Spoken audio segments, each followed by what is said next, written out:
And then let's talk about this deal. How did you do the marketing? What was the conversation like with the seller, et cetera? So let's start off with just kind of just your experience working with us. Yeah, so I was doing wholesaling before I jumped on the program, and so I had a little bit of experience, but talking with mostly looking for that distressed property, not doing anything with pretty homes, and so yeah, joined up, and then jumped right in and started doing marketing. And so this condo came from a mailer that I did. It was a days on market, it was listed, and so yeah, then from there got in touch with the seller, and we were off to the races.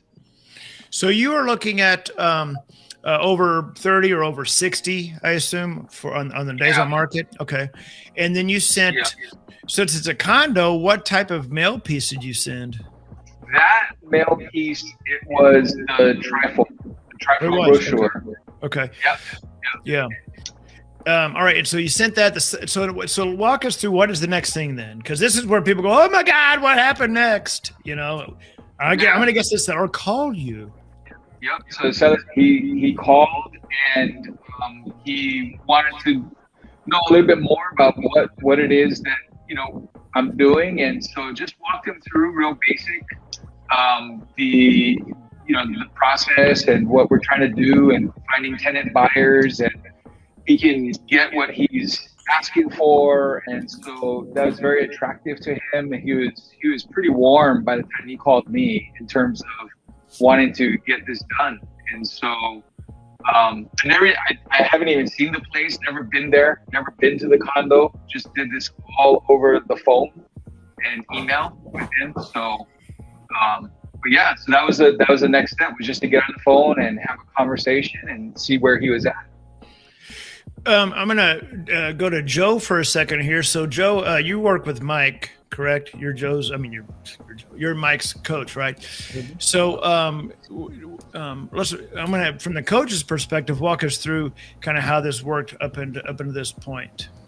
Until he gets into the contract. As far as like, what was your involvement from the coach's side, helping with the mailing list or mailing piece or talking to the seller? What was your involvement in that, or how did that look from the coaching perspective? Mike was pretty intelligent coming into the program. He was pretty good at speaking with sellers already. I don't believe, Mike, did I help you with that mailing list, or what did I do? I don't remember. I don't think it was the mailing list, but it was really it was walking through the agreements, just making sure that those were filled out right, done correctly, and that was a huge piece. So there wasn't really any guesswork on my part, hoping that this thing is going to fly, I'm going to stay out of trouble. So that was a huge part to this. It was just guiding Mike through the steps and the procedures, the systems, all that good stuff. I don't believe, did I speak to that seller on the phone at all with you? Or no. Mm-mm. So this one was mostly Mike. It was just keeping him on track and just following the procedure, John. So now you're marketing the property. On what methods were you using to market the property? Yeah, and that's where Joe stepped in too. On that, he helped me get set up on Facebook Marketplace, Zillow, Apartments.com, Zumper, which was huge. For some, I don't know if it's a Hawaii thing or what, but I got almost 100 leads just from Zumper, and so. So that was my primary marketing. Whoa, I didn't know that. Yeah. That's insane. Okay, so wow. So you've got, like, you threw some bait out there, and it was a feeding frenzy. Wow. Yeah, so I would say that maybe 90% of them didn't realize it was a lease option, right? They don't really read the ad. They just fill out the thing, and then, but I followed up with every single one of them, and then found the buyer through Facebook.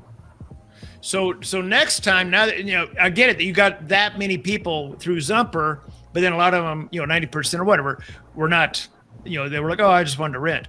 But now you found something. Now you can take that, make some adjustments, and tweak it to filter them out before you take that conversation any further. So it could be something to start off with, and you may have already done this, but like where the ad says, as an example, rent to own only or lease option. Buyers understand different terminology. They understand rent to own typically, or just put not a rental. Rent to own, not a rental. Blah, blah, blah. That helps. And then if you have them go through, I don't know if you're directing to a phone number where it's a pre-recorded and says, hey, this is not a rental, this is a lease purchase, and maybe a 30-second message where it says, if you just want a rental and you don't have money down, don't hang up, whatever.